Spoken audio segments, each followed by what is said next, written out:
Hello，靚價買靚樓，跟住 Daniel 走。喺我身後高樓大廈林立啊嚇，呢度只不過係一小部分嚟嘅，後邊嘅咧全部都係主要係晶片同埋呢個咧晶片相關嘅呢一個咧產業嚟嘅。咁啊，中國咧喺一開始幾年前俾美國捏住喉嚨，到嚟而家大部分嘅晶片可以自給自足，呢啲公司全部功不可沒。咁啊，有部分咧喺華為度咧出嚟嘅，即係啲人辭咗職之後咧，喺度自己創立公司，咁啊做翻啲晶片關於晶片嘅產業，咁啊又同華為一齊再作戰咁樣啦。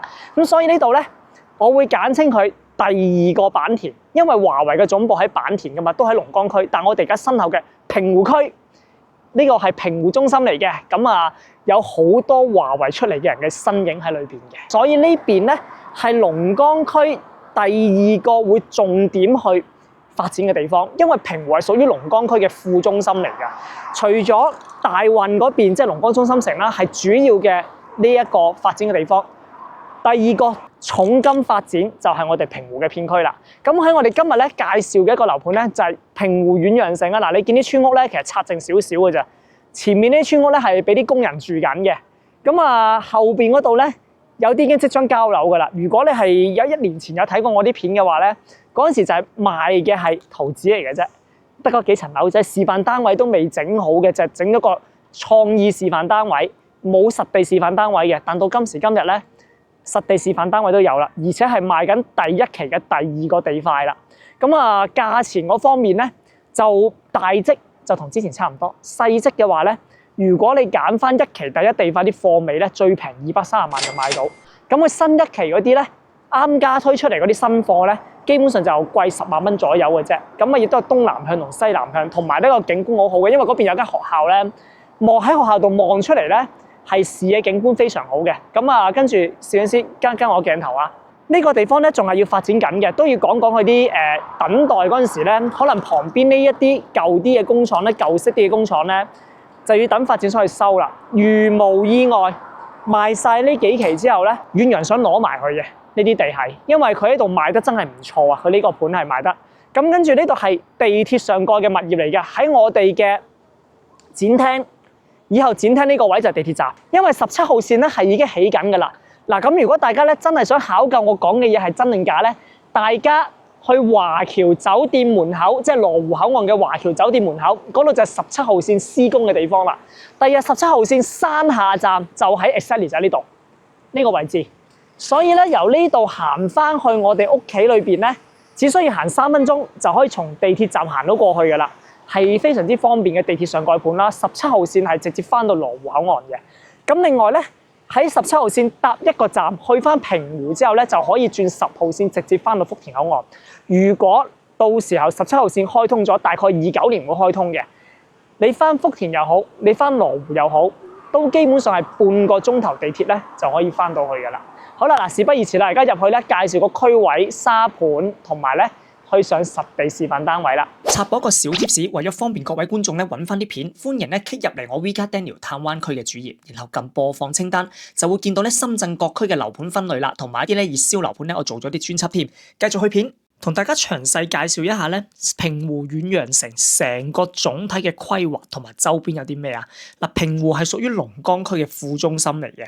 咁我哋嘅遠洋城咧，亦都係喺呢個17號線嘅山下站旁邊啦。我哋睇到呢幅圖，咁啊，亦都有個公園嘅，其實屬於一個大盤嚟嘅，總共分4期開發咁樣。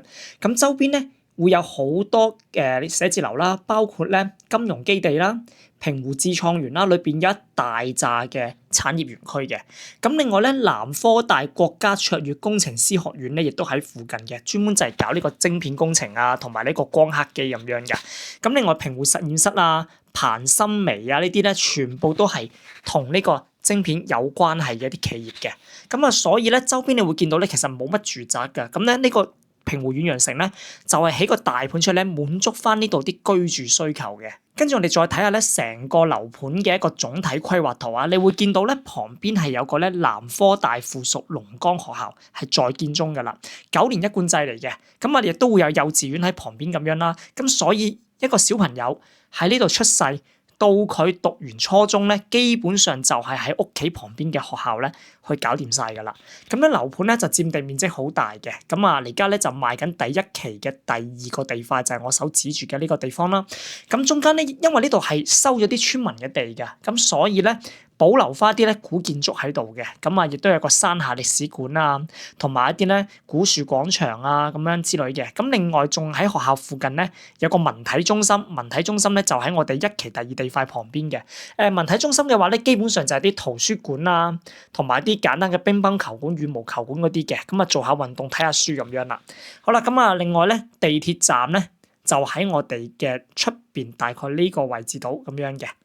好啦，咁啊，成個總規劃咧就喺呢度，而家兌現咗大概1/3左右。咁好啦，而家我哋睇緊咧一期第二地塊成銘家園咧，其實就總共有1、2、3、4棟樓嘅，分別就係一棟嘅1單元、2單元、3單元同埋4單元啦。嗱，其中咧有部分係唔賣嘅，65方嘅兩房咧，發展商係唔會攞出嚟賣嘅，同埋100方都係唔會攞出嚟賣嘅。主力嘅戶型咧就係我哋嘅黃色格仔嘅79方嘅3房2衛啦。89方嘅3房2衛啦，同埋紫色嘅呢個120方嘅4房2廳2衛嘅，係啦。咁嗱，而家我哋呢個咧第一期嘅第二地塊咧，佢係主要以體育設施為一個佢哋嘅園林嘅設置嘅。你會見到咧有個3人足球場嘅。啊，好少我喺屋苑裏邊見到有啲咁小型嘅足球場啊嚇。咁啊，另外咧旁邊就係文化活動中心啦。咁啊，出去咧睇下書啊、圖書館啦，去運動下都好方便嘅。而且呢一期嘅特點咧係接近一字排開樓。咁我個人覺得咁樣係會比較好嘅，無論隱私啊同埋通風咧都會做得比較好嘅。咁呢幅圖就係上北下南左西右東，大家就可以睇一啲朝向咁樣啦。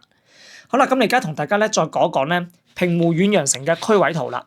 我哋遠洋城咧就位於咧呢個褐色嘅呢塊磚塊裏邊，就喺我哋嘅17號線山下站，直線距離啊第一期第二地塊咧行過去就300米嘅啫。以我嘅步速咧3分鐘左右就行到地鐵站噶啦。咁17號線咧係現在建中噶啦。哇！真係事隔好多年啦，羅湖口岸好耐冇試過出現咗新嘅地鐵線。呢個17號線就係從羅湖口岸出發嘅，一路搭到咧拉尾第2個站咧就係呢個山下站嚟㗎啦。咁呢個山下站咧到時候開通咗之後，大概係29年會開通啦，直接可以搭地鐵翻到我哋羅湖口岸，應該係半個鐘可以翻到去，因為呢個17號線咧係一個時速100公里嘅一個快線嚟嘅。好啦，嗱，如果咧你想翻福田口岸嘅都好方便，從山下站出發，搭一個站去到平湖站，就可以轉翻呢個咧現成嘅10號線咧，翻到我哋福田口岸噶啦。全程咧都係大概35分鐘左右就可以翻到我哋福田口岸噶啦，搭10號線。咁啊，其實真係一個對於行福田同埋行羅湖又想200零萬喺深圳買到個有發展嘅地方咧，咁呢個遠洋城我覺得真係好滿足晒大家嘅。好啦，嗱咁啊，跟住如果大家中意去下呢個打高爾夫嘅話咧，其實我哋呢度過去觀瀾咧高爾夫球場咧，呢個圖冇顯示嘅，其實都好快嘅，揸車過去15分鐘就到觀瀾高爾夫球場噶啦。咁另外咧，如果早期咧有留意到遠洋城嗰啲咧，就其實都知道旁邊啊北邊嘅話咧就係呢個觀瀾山水田園文化旅遊區嚟嘅，嗰邊咧個環境係幾好嘅。其實住喺呢度咧有啲山喺度啊，你會覺得咧係比較涼爽同埋比較環境係比較舒適嘅。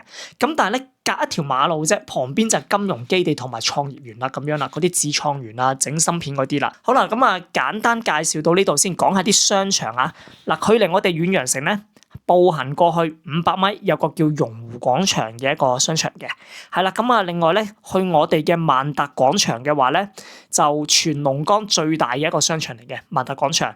就係大概10分鐘車咧就可以去到噶啦，亦都第日可以搭地鐵咧可以去到呢個萬達廣場嘅。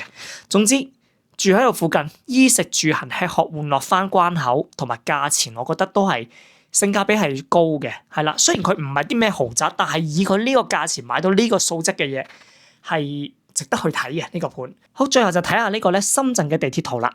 嗱，咁你會見到咧平湖咧其實就屬於成個深圳裏邊咧，真係喺個中間嘅位置嘅，因為深圳係一個長條形嘅城市嚟嘅，係啦，佢啱啱喺個中間，所以你會見到翻福田中心、翻羅湖中心咧都係比較近嘅。咁如果嗰啲客咧就話其實咧坪山嗰邊價格好合適，但係咧佢離確實有啲遠，而咧光明同寶安咧雖然靚，同埋咧個發展前景係更好，但係佢個價錢接受唔到。咁如果呢種情況嘅客人咧，我建議你哋一定要睇下呢個平湖中心嘅。好啦，嗱咁啊介紹就到咁多，我哋嚟而家咧去睇下啲板房啊，同埋去睇下嗰啲示範單位啊，周邊嗰啲實體環境係點樣啦。我哋先睇呢個咧79方嘅3房2廁先。我個人認為咧呢個係最值得攞嚟投資嘅。點解咧？我哋以前見好多70幾方嗰啲3房咧，通常係一個廁所，又或者得1.5個廁所噶嘛。咩叫1.5個廁所咧？就係主人房沖唔到涼嘅。但係呢個79方主人房係沖到涼噶，咁啊，所以咧係完全一個正常嘅3房2廁嚟嘅。我覺得呢個產品真係非常之好。嗱，入嚟睇睇交樓標準咧，就係咁樣噶啦。門口有個玄關櫃嘅位置，如果做到上頂嘅話咧，放30零對鞋咧係絕對 OK 嘅。咁門口呢度咧搭配咗呢個咧華為嘅全屋智能家私、智能嘅嗰個電器咁樣嘅。嗱，指紋密碼鎖啊，同埋呢個係屬於一個咧鋼門嚟嘅，係啦。咁啊防煙防火防爆咁樣啦。好，上先過嚟啊。嗱，門口嘅右手邊咧就係我哋嘅廚房啦。雖然唔大，但係咧2個人喺度咧幫下手煮飯咧就啱啱好啦嚇。就唔可以話咧太闊落啦，但係佢嘅功能分佈咧，我覺得係做得唔錯嘅。洗嘢、切嘢、煮嘢，同埋下邊呢度咧係有消毒碗櫃嘅。但如果到時候你想換洗碗機咧，冇問題，係啦，到時候咧拆咗佢出嚟，將條喉引過去就 OK 噶啦。而且啊，佢實用面積點解咁高咧？窗台，即係呢個位置全部贈送嘅，呢個位置係。咁啊，上面咧啲鏡櫃啲做好晒俾你噶啦，而且上面係有個咧 OPPO 嘅照明加呢個涼巴即係風扇咁解啊，大陸叫涼巴。咁啊，煮飯都唔使驚話太焗促咁樣啦，太熱咁樣啦。而且呢個唔係主力牆嚟噶嚇，如果我想到時候咧通透一啲打得嘅呢埲牆，雪櫃就擺呢度啦。嗱，而家咧啲大陸嘅樓咧都係興雪櫃擺出邊㗎啦，因為方便啲後生嗰啲唔係成日煮飯㗎嘛。咁啊嗌外賣又咁方便，但係雪櫃個功能就係攞嚟擺嘢飲、擺生果咁樣啦。而且咧到時上面仲可以做多個櫃添嘅，因為雪櫃一般唔會咁高嘅。咁啊上面裝儲物櫃。嗱，呢個79方啊就我哋實體嚟㗎啦。我數下階磚嚟。嗱，有啲人就覺得79方個廳會唔會好細咧？就1格。2格、3格、4格，但係咧呢格唔完整嘅，少咗10公分嘅432，咁即係未擺任何家私嘅情況下，唔連個牆身就呢一個空間都有3.1米，我覺得真係79方實用面積好高啊！呢個係好啦，咁我哋睇下出邊呢度咧，用咗3層玻璃。3層嘅摺疊啊，好處就係你睇下個門可以開到幾大，即係我哋有時小戶型咧要去考慮下啲通風採光嗰啲問題啦。嗱，咁啊佢開到咁大咧，你入風係好舒服嘅。咁當然有啲唔同嘅朝向啊嚇，呢個79方。好，跟住就露台嘅位置係啦，但露台咧老實説話啊，就唔算話太闊，但係以一個79方嚟講咧，佢絕對合格嘅呢個露台大細。電2格電。嗱，點解咧？裝埋乾衣機㗎啦。嗱，大家唔需要擔心啊！啲電器咧冇你哋想象中咁化學咁脆弱㗎，擺喺露台咧係唔會咁易壞嘅，放心啊！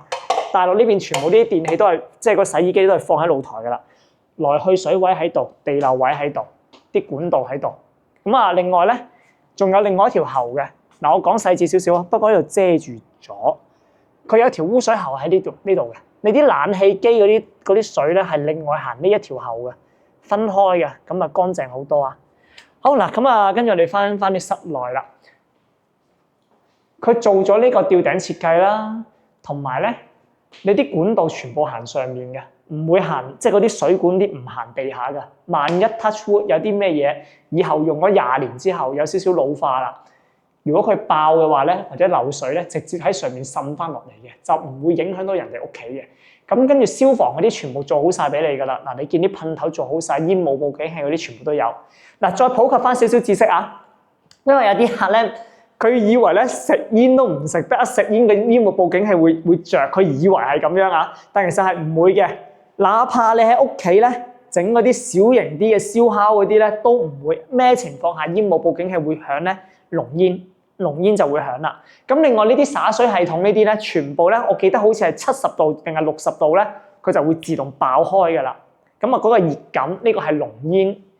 好啦，咁啊，跟住咧呢邊點解79方可以做到個3間房咁犀利，做個正常嘅2個廁所？因為佢利用咗少少呢啲走廊位置。嗱，我哋睇第一間房先。嗱，係點都要講少少缺點噶啦，因為呢間房確實真係唔係好大。如果我唔想瞓窗台嘅話咧，我淨用呢個位咧，我就只能放張單人床嘅啫。但係我既然我都用得呢個位嘅話咧，其實我可以咧利用埋個窗台咧，瞓埋個窗台咧就可以放張1.5米大床嘅。咁啊，有啲客就話：唔係咁中意咁樣咧，呢個位置咁樣咁直不甩咁對住張床啊嘛。如果我用窗台嘅話，咁呢度好直不甩咁落嚟，你可以揾啲裝修師傅幫你磨到佢變成圓弧形。即係呢一個位置，將佢磨成變做圓弧形，咁就喺視覺上或者係啲信風水嘅客咧，你就會覺得冇咁壓迫咁樣啦。其實呢間房我覺得咧，你想放大床係必定要利用埋個窗台噶啦。咁跟住呢個位咧就可以放個櫃啦。我企緊嘅呢個位就放個櫃咁樣啦。好，嗱，跟住咧呢度咧轉彎嚟咧就係客廁同埋另外一間房，但係我哋睇一個主人房先。嗱，主人房呢度咧入咗嚟咧。隱私空間做得幾好嘅，因為本身都唔大噶啦，咁啊隱私就更加重要啦。入到嚟轉個彎就係我哋嘅睡眠區，係啦。咁啊主人房啊，如果我唔用窗台的話，我呢度就只能放張1.2米床嘅啫，4尺床。所以我個人建議咧，你哋係一定要用埋個窗台，咁就放張1.5米床。你就呢度嘅行路空間，因為你床放嗰邊啊嘛，我呢度就行路嘅話咧，你就會好行啲。咁床尾呢度咧，呢個窗台咧，其實你預咗係攞嚟擺櫃㗎啦，一定係擺櫃。到時候咧拆咗呢個圍欄，揾啲訂製櫃公司幫你喺度咧做一面櫃，留翻呢一邊做採光，張床就拼埋上呢個窗台上面。其實佢有個2地板房咧，係擺咗家私嘅，一陣間咧。我入去簡單俾大家睇，你而家我睇咗個示範單位呢度啊，交樓標準，加木地板嘅，所有房都木地板，全屋都用呢個咧木質嘅踢腳線嚟嘅，不過佢用咗黑色嘅木咁樣。好啦，咁啊睇個廁所啦，我真係覺得 amazing 啊，真係犀利，窗台嚟嘅呢度又係，所以佢呢一個地方係全贈送嘅，全屋嘅窗台都贈送，但係全屋窗台都唔打得啊。好。嗱，鏡櫃啦，我覺得真係做得好唔錯，但係個鏡櫃有少少美中不足嘅咧，我要講一講，佢設置得有啲高。如果我係女仔嘅話咧，可能矮多10公分咧，我就淨係見到我自己個頭。係啦，其實應該要影個鏡俾啲觀眾睇啦。如果我矮多10公分，我就淨係見到個頭，所以可能業主要嘥少少錢咧，改一改個櫃嘅位置。我覺得對於女仔嚟講真係唔係咁好。嗱，咁啊台面呢度我都要俾少少扣分位嘅。呢種咧，其實呢種啞光式嘅話咧，如果第日你哋有啲胭脂啊嗰啲嘢咧打碎咗喺度，或者散咗啲粉喺度咧，好容易染色嘅。其實呢個，所以我覺得你後期有個有限錢要執一執嘅咧，就係可能你要換咗做石材會好啲。係啦，呢種把一定好容易染色嘅。好啦，咁啊拖嚟嘅位置喺度啦。嗱，坐喺度嘅話咧 OK 噶。嗱，我抹到咁大都唔會話覺得局促嘅，而且呢個位置咧，哇，真係用到極致。我想講，你可以咧再整多個櫃喺度，上到頂都得㗎啦。係啦，咁啊係真係個設計個則師係好叻，真係好叻呢個則師，79方嘅。嗱，我喺度咧沖涼，我伸得隻一隻手啊 ，OK 啦，79方。好啦，咁啊睇完呢一個主人房嘅廁所，真係要讚下個則師。而家我哋睇埋最後一間房先。嗱，客廁喺度啊，嗱，鏡櫃啦，同埋呢個星盤，係啦。嗱，咁啊簡單啲，因為佢價錢平，呢個確實真係簡單啲啊。下面呢度，但係嗱呢個鏡櫃咪啱咯，個高度咪，哇啱啱主人房個鏡櫃唔知做乜鬼做到咁鬼高。嗱呢個鏡櫃啱嘅。但係如果對於小朋友嚟講咧，佢都係有少少高啊。好啦，咁跟住呢度入到嚟咧就係廁所嘅位置啦。嗱，馬桶位置 OK 啦，呢度 OK 嘅。跟住呢個更加唔使講闊啦，呢個比主人房嘅廁所闊嘅呢度。跟住佢最犀利嘅咧，喺呢度係有個設備平台嘅，我企一企出嚟。你嘅熱水爐會放喺外邊呢度嘅。嗱，呢度有個電掣嘅，你哋嘅煤氣嗰個熱水爐咧係會掛呢度嘅，因為呢度個熱水爐嗰個出入水位咁樣啦。嗱，燃氣管位喺晒呢度咁樣嘅，唔大啊！呢度有個地漏位，你可以咧，喺呢個地方送俾你嘅。總之就呢度係用嚟擺下啲拖把嗰啲嘢啦。跟住睇埋最後間房啊！嗱，呢間房咧都唔使諗噶啦，一定係瞓飄窗噶啦。一係你咁樣，即係你要利用埋呢度咁樣行過去，又或者係咁樣行過去咯，睇你自己中意點去整啦。但係你話擺唔擺到米五床咧，可能有少少勉強。但係咧放張米二即係4隻床咧係絕對冇問題啦。好啦，咁啊冷氣位就喺呢度咁樣啦。咁呢度咧我係唔係好建議咧去整呢個天花冷氣嘅。咁啊亦都係有個少少缺點，佢呢度樓底得2.9米嘅啫。所以咧，如果你係去到1.8米以上，即係6尺高以上嘅男性咧，可能會覺得會有少少壓抑。不過咧，你都係如果你係揀近翻羅湖口岸嘅樓嘅話咧，呢個盤你都係一定要嚟睇嘅。我覺得佢嘅缺點其實唔係話好大嘅問題，但係佢嘅優點同埋佢嘅價錢性價比真係好高。嗱，咁啊右下角咧，從我一開始入呢個戶型嗰陣時咧，右下角都顯示住呢個單位嘅價錢㗎啦，同埋大概月供30年幾錢㗎啦。如果你想咧了解埋供10年或者供20年咧，想揾我計一計嘅話咧，WhatsApp 我右上角屏幕右上角有我電話嘅，咁啊可以直接揾到我 Daniel 㗎啦。好，而家我哋去睇一個咧大少少嘅89方。好啦，睇下呢個咧89方啦。嗱，就係咧大10個方，就係79個放大版啦。入嚟啊！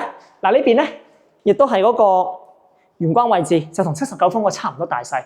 而個廚房咧都係差唔多大嘅，稍為長咗少少，大咗少少咁大把，係啦。但係基本上冇乜唔同。同埋呢度都係窗台位啊，即係星盤呢度。所以咧就係唔計面積嘅呢度係。咁啊，油煙機啊嗰啲全部都有晒㗎啦，爐頭嗰啲有晒㗎啦。好。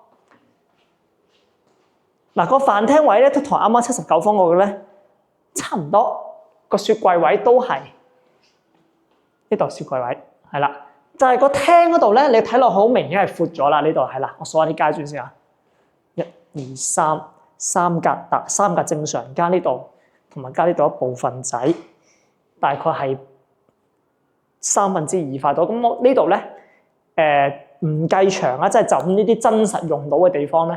你都去到3.2米㗎啦，已經大咗10，真係啱啱好多10公分出嚟。好啦，咁啊跟住吊頂嗰啲全部一模一樣，不過呢個係有咩嘢？呢度有個燈，啱啱嗰度係冇燈嘅。佢呢度係整咗突出嚟嗰種啊，有好有唔好啦。你有燈槽咯咁樣，但係有燈槽你咁樣突咗出嚟咧，你咪要成日都用雞毛掃掃下啲灰咯。好嗱，跟住嗱呢度都係2個電掣位㗎啦，乾衣機、洗衣機。去水位嗱，攝影師去到最後俾大家睇下個露台幾闊，咪幾長 ，OK 啦。所以咧，個人建議咧，封露台咧呢嘢真係好爽嘅。封咗露台之後咧，你個廳就大好多，而且呢度咧係有一間房可以出露台咁樣嘅呢度。咁啊，如果封個窗咧，呢間房褪出嚟咧又係大房嚟㗎啦。好，入翻去啊！嗱，啱啱嗰啲所講嘅消防設備。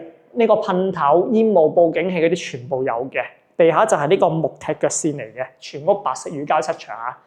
好嗱，咁啊睇下啲房先。第一間房嗱，呢間房咧，老實説話，你就算唔推出去咧，唔封窗咧，呢間房咧，你係真係可以擺到1.5米床嘅，係啦。咁啊，畢竟都大10個方咧，啲房就大啲啦。擺1.5米床嗰邊仲可以擺埋櫃都 OK。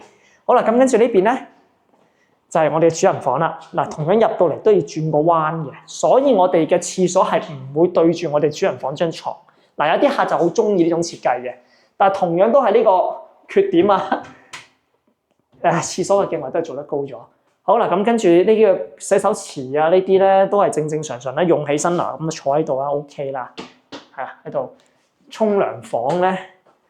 呢個咧嗱，主人房嚟噶嘛？呢度係主人房廁所，其實你係改浴缸係 OK 啊，因為真係有啲客好中意浸浴嘅，咁所以咧佢哋成日都會問放唔放到浴缸咁樣啦。呢個係絕對夠長放浴缸，睇我伸直晒兩隻手。好嗱，咁啊睇下啲瞓覺嘅地方啦。嗱，呢個積就唔使瞓窗台啦，呢個積真係夠晒大，好大呢度係啦。你可以咧睇下邊個位置咧，去用下衣櫃都得。嗱，如果你做兩邊落床咧，呢邊擺晒床，嗰邊呢度咧就可以擺，即係呢個位置，我企呢度位置咧就可以擺衣櫃。係啦，如果你想呢度擺張梳妝台，呢度擺床，跟住咧你可能真係要利用其中一個窗台嚟擺衣櫃啊。嗱，佢呢間房好大嘅，你可以到時揾啲設計師咧，佢會整啲令到你好滿意嗰啲設計咧，佢點樣均勻分佈，或者係分佈一下啲床點樣放，啲櫃點整咁樣。佢夠大咧，設計師咧設計嘅空間就比較多啦。好啦，咁跟住睇下個最後嗰間房啊。呢間房嘅門口呢度咧係對住客廁嘅嗰個洗手池嘅。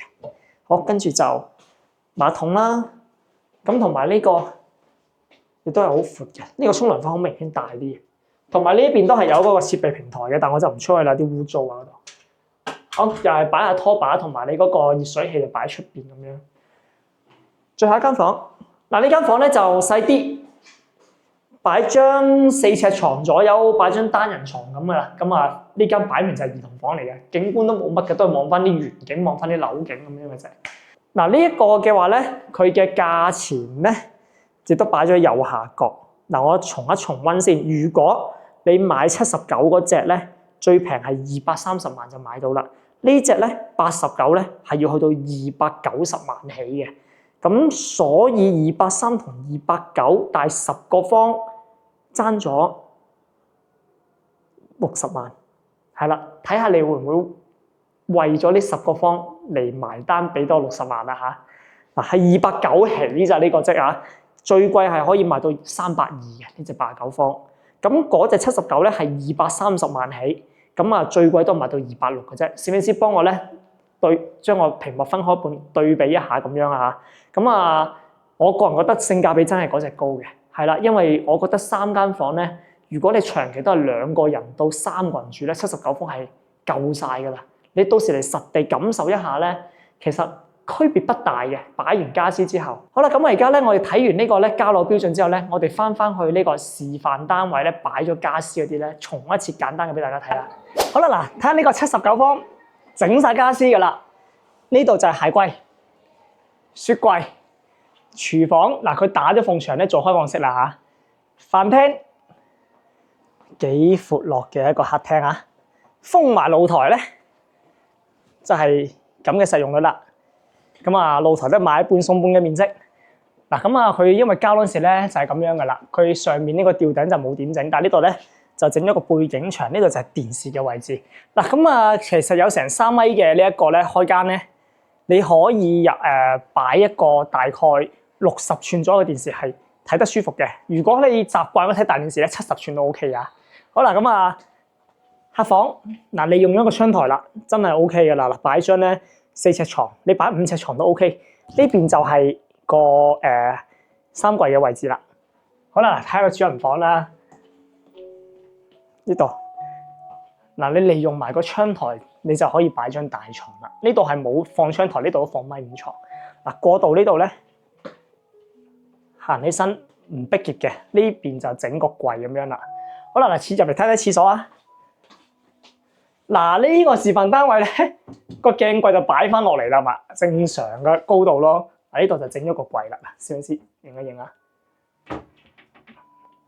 擺到幾多嘢？紙巾、毛巾。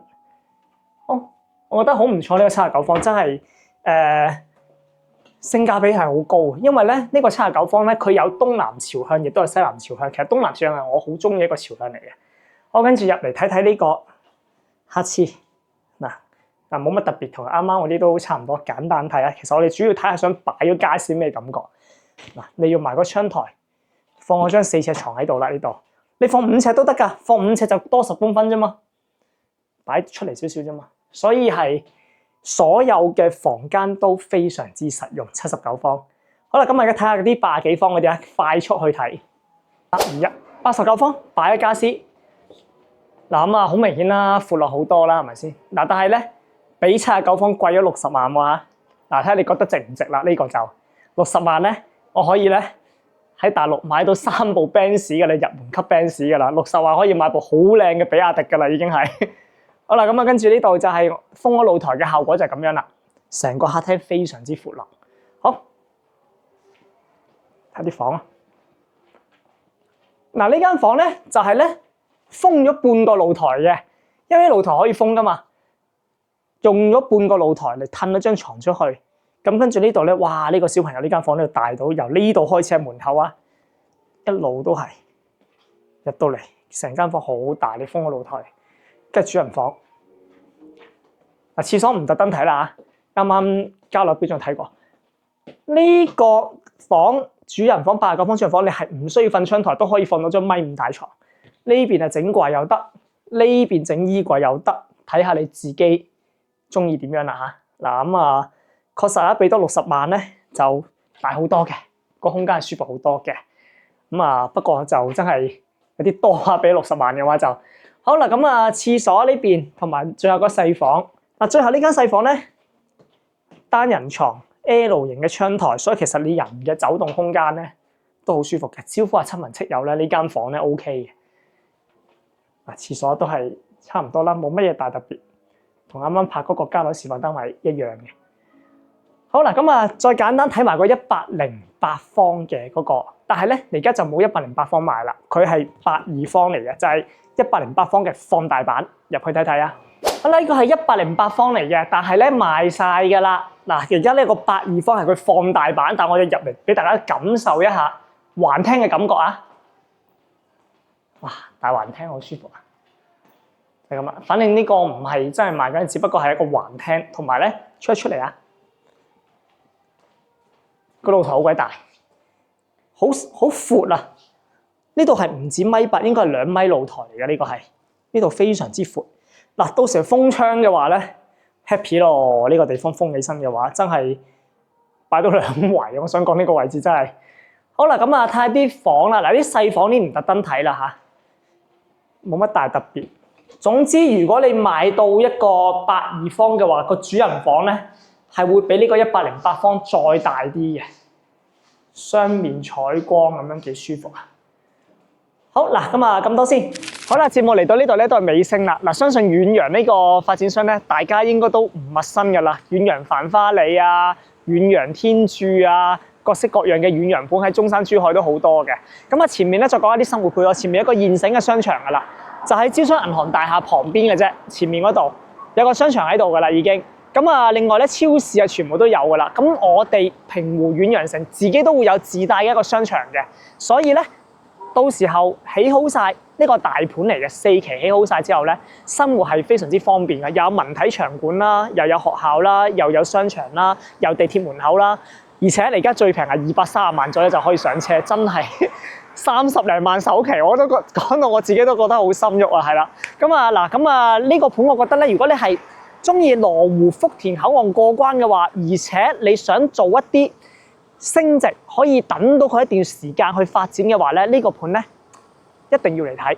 羅湖口岸、福田口岸過嚟嘅觀眾一定要去留意呢個盤啦。嗱，呢個盤咧，從今日開始咧，我會更加着重去推廣噶啦，因為咧，我覺得佢離家帶客過嚟咧，成交嘅難度唔係好難，因為以前佢冇呢個實地樣板房，大家都係睇圖紙，而且以前嘅交到時間比較耐啲，因為啱上年嗰時啱起啫嘛，你要2年，但係而家已經開始有啲準現樓啦。咁我覺得咧，天時地利人和咧，都已經配合咗我可以去推呢個盤啦，所以我覺得呢個盤我一定要俾大家認識多啲嘅。